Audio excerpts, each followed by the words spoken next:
My name is Cal Bowers. My name is Alexander Gable, and we're representing the school of thought that the opera Death of Klinghoffer is anti-Semitic. My name is Eamon Duke. I'm Shiloh Bean.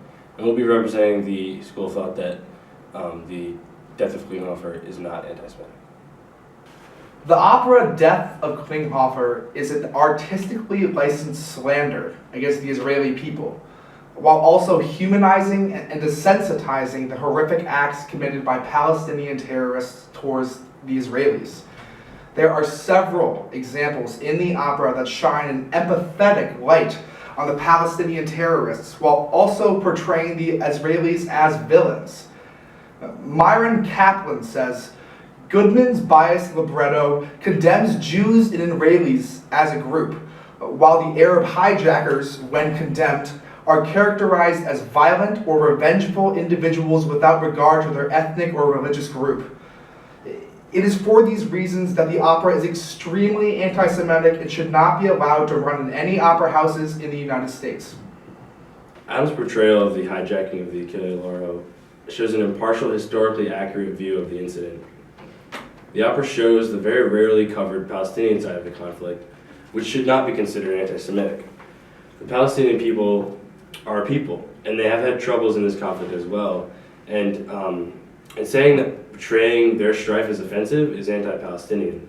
This conflict needs to be looked at impartially, because if not, it could lead to an expansion of an already unfair generalization of Arabs throughout the world, and not seeing them as people.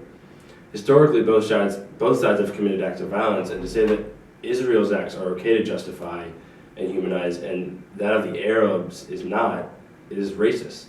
This opera shows what needs to be shown to people, and that this is a conflict between people that needs to be looked at without bias, and simply shows evidence of the conflict. During the chorus of the exiled Palestinians and exiled Jews in the Cellar production, characters are seen against a backdrop of a concrete wall with the words, Warsaw, 1943, Bethlehem, 2005. This is a reference to the Warsaw Ghetto uprising in which Jewish prisoners rebelled against their Nazi captors, and the creation of a near ghetto-like zone for thousands of Palestinians with the erection of the Israeli West Bank barrier and the increased pursuit of Palestinian militants by the Israeli government. This is in essence equating the Israelis trying to protect their country with the Nazis trying to exterminate the Jews. The comparison of the Nazis to the Israelis that Adams draws here is not meant to show that the Israelis and the Nazis were somehow equal in the acts that they committed. What Adams was really trying to do with this was he was trying to show a point in Israeli history that is relevant to the current Palestinian history. There are numerous examples throughout history of countries putting people into camps besides the Nazis, any of which also would have been applicable, but none of them related to Jewish and Israeli history so much as the Warsaw Uprising during World War II against the Nazis. What Adams was really trying to do is put the Palestinians and the Israelis on a similar level, showing how both of them were victims, however, and that both of them were driven to commit acts of violence, the Israelis against the Nazis during the uprising, and the Palestinians against the Israelis. He was really trying to show that the Israelis and the Palestinians, in this sense, are both human, and that when they're pushed the way that they both were, they will react in these ways. And while it's unfortunate, it is what we're seeing from the Palestinians now, and it is what we saw from the Jews back then. I think that Adams using this certainly is controversial, but it's in no way anti-Semitic. By equating them, you are basically saying that these terrorist acts by these radicals are somehow equivalent to the actions made by a legitimized government. In the Sellers production, this is shown by having all the characters wear bland colors, blurring the line between victim and terrorist. The history of the Israeli-Palestinian conflict is a very confusing one, but it shows the reasons for the Palestinians' anger. After World War I, the British were given control of the former Ottoman Empire that covers Israel, and they were given to it by the League of Nations. During their occupation, a letter was written to Sir Henry McMahon on behalf of the Arabs that requested the independence of the Palestinians in 1915. And when the British agreed, the land they provided was very ambiguous, and they didn't really fully state borders. In 1917, the Balfour Declaration was released, which was a letter written to Lord Rothschild, a leader in the Zionist movement, by Arthur James Balfour, saying his government, end quote, view with favor the establishment in Palestine of a national home for Jewish people. This started the confusion and arguments on whose land it really was and who deserved to live there, Israelis or Arabs. After World War II, the British realized they couldn't handle the growing conflict and gave the job to the United Nations, who split the land, giving Israel Tel Aviv and the northern portion of the land, and gave Palestinians the West Bank of Jordan and Gaza, with Jerusalem becoming an international enclave due to the significance in both religions for the Jewish and the Muslims. The incident portrayed in the course of the exiled Palestinians comes after the Six-Day War, where the Israelis preemptively attacked Egypt, Syria, and Jordan because of rumors that an attack was being formed by those three countries. In this short but significant war, the Israelis took over the Golan Heights, the West Bank, and the Gaza Strip, which took people's homes away from them. The people of Palestine lost their land in World War I. They were promised it and then had to share, and then only to have it taken away again.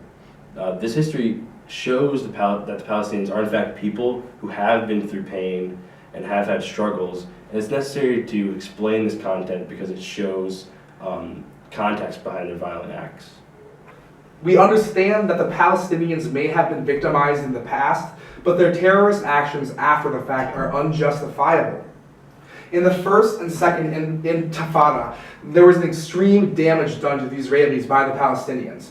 In the second Intifada alone, 900 to 1,000 Israelis were massacred by suicide bombers and other acts of terror. By humanizing these terrorists, John Adams is blatantly disrespecting the pain and suffering Israelis have gone through, as well as disrespecting the Klinghoffer family. In an interview with the daughters of Leon Klinghoffer, they say that the opera perverts the terrorist murder of our father and attempts to romanticize, rationalize, legitimize, and explain it. Its rationalization of terrorism and false moral equivalencies provide no thoughtfulness or insight. It turns the sport killing of a disabled old Jew into a philosophical meditation. In Death of Klinghoffer, Adams wasn't trying to justify these acts of terror.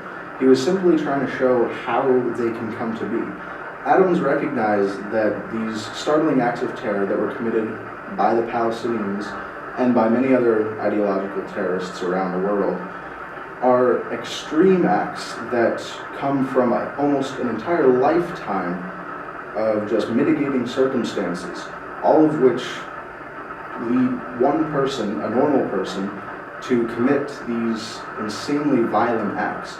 I think what Adams was really trying to show is that with the right circumstances, any person, no matter what race or color they are or what belief they have, if they believe strongly enough in it and if they've faced enough oppression and opposition to their beliefs, as the Palestinians clearly have, I think Adams is really showing that there's no other option for these people than to take up arms and to become these violent radicals. That's all that they know. And I think what he was really trying to do is not trying to say that somehow what they're doing is okay. He's simply trying to bring to light all of these conditions that are allowing this culture of violence and terrorism to overtake so many people in the modern world.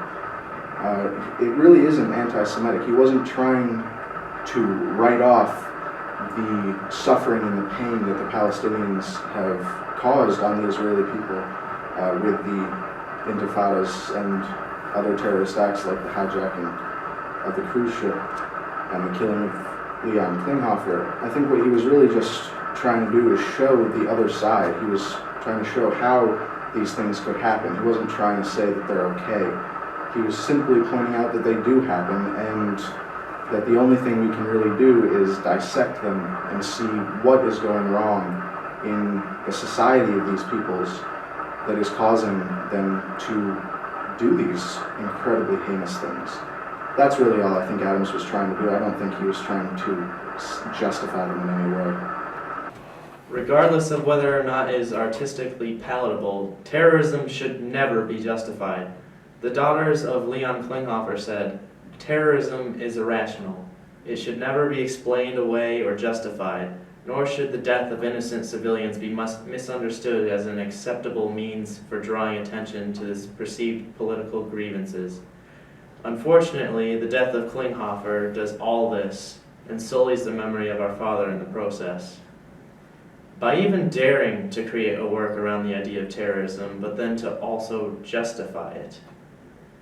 The Zionist Organization of America says, "The opera still contains outrageous libels stating that Jews cheat, exploit, pollute virgins, defame, break laws, and are idolaters, and get fat from the poor.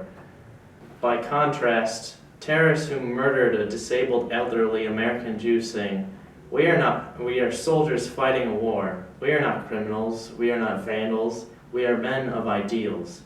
A passenger even sings that the terrorist Omar was extremely nice. Terrorism is in fact very rational. There's always meaning behind it, especially in this case.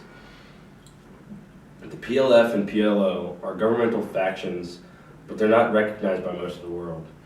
If they were considered a legitimate government, these actions would be acts of war, which is what the people who consider the PLO and PLF legitimate see them as. While killing civilians is never a good thing, terrorists are not the only ones who do it. Looking at some legitimate governments, we see that instances of things that would be considered terrorism, if not done by an official army, happen all the time. The Germans in World War I sunk a cruise ship containing over 1,000 civilians in the Lusitania. The British firebombed German and Italian cities, killing countless civilians, and the U.S. also firebombed Japan. To say that these attacks aren't rational is to not see the reasons behind it, and that's what Adams is trying to show people. The justification you're talking about is simply context. To call it justification is as if you think it justifies it because you can see the reasons that they have.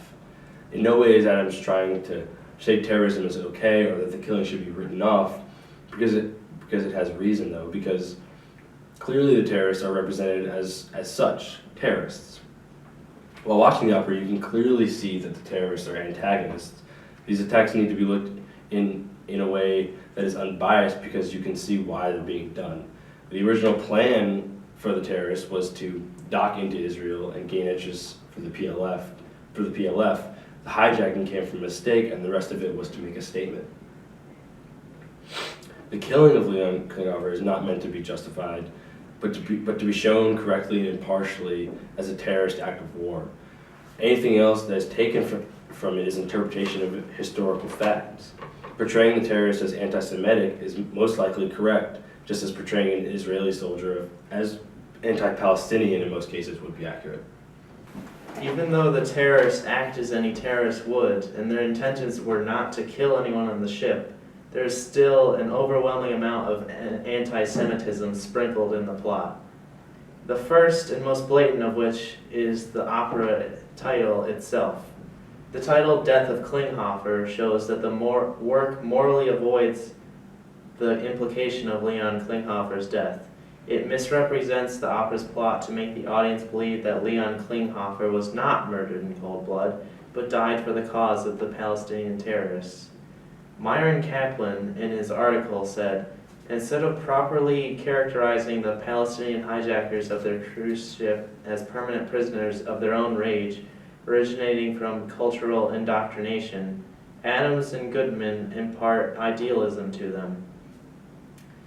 Alice Goodman, the librettist of the opera, rejected her own Jewish faith during the writing of the libretto to convert to the Anglican Church, the leadership of which is known for its hostility towards Israel.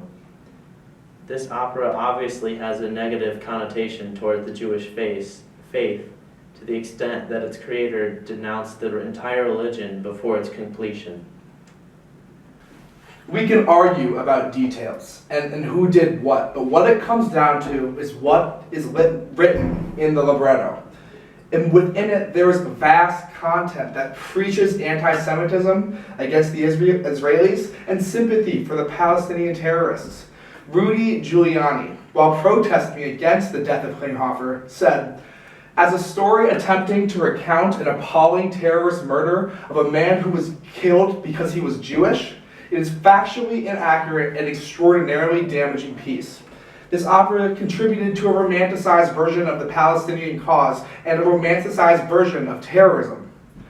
Art has a certain quality of being able to speak maliciously without facing the consequences of its actions. And in this case, art has gone too far. Not only does this opera romanticize the terrible actions of Palestinian terrorists, but at the same time ridicules the Jewish religion and those who follow it. It has caused uproar across the country, and for good reason. To produce it in any opera house in the United States would be a shame and a disgrace." The truth is, it does come down to what's in the libretto. And what's in the libretto overall is not anti-Semitic. Yes, there are phrases and there are words that paint Jews in general in a very distasteful light, but these are phrases and words that are coming out of the mouth of a character who is a Palestinian terrorist. These words and phrases are correct, they're in context. A man who is taking over a ship and who is killing Israelis is not going to speak favorably of them. It makes sense that there is anti-Semitism in the libretto, but when you look at the libretto as a whole, it's not anti-Semitic. In fact, two of the most prominent characters in the libretto are Leon Klinghoffer and his wife. They both have more developed singing roles than some of the terrorists, and they're both painted incredibly flatteringly. Leon Klinghoffer is portrayed as strong, brave, and honorable, even in his moment of death, as he's alone down on a deck in a wheelchair with a terrorist with a gun to his head. He still stands up for his Jewish people and denounces the ways of men like the one who's about to kill him. His wife, similarly, is battling cancer all throughout this. She's given dignity and poise in how she carries herself and sings. Even at the end of the piece, she's given the final word. Adams clearly did not mean anything anti-Semitic by the anti-Semitic remarks in the libretto. They were simply meant to be coming from the point of view of someone who was anti-Semitic, the terrorist. When the title is said to be Death of Klinghoffer instead of Murder, that's really just speaking to the fact that Klinghoffer's death did mean more. It wasn't a simple murder between two people, one person killing another. It was an act of war by a soldier who thought he was fighting for the freedom of his people. And that was something that I think Adams really brought into this to show people, was that these terrorists don't think of themselves as radicals, they think of themselves as soldiers.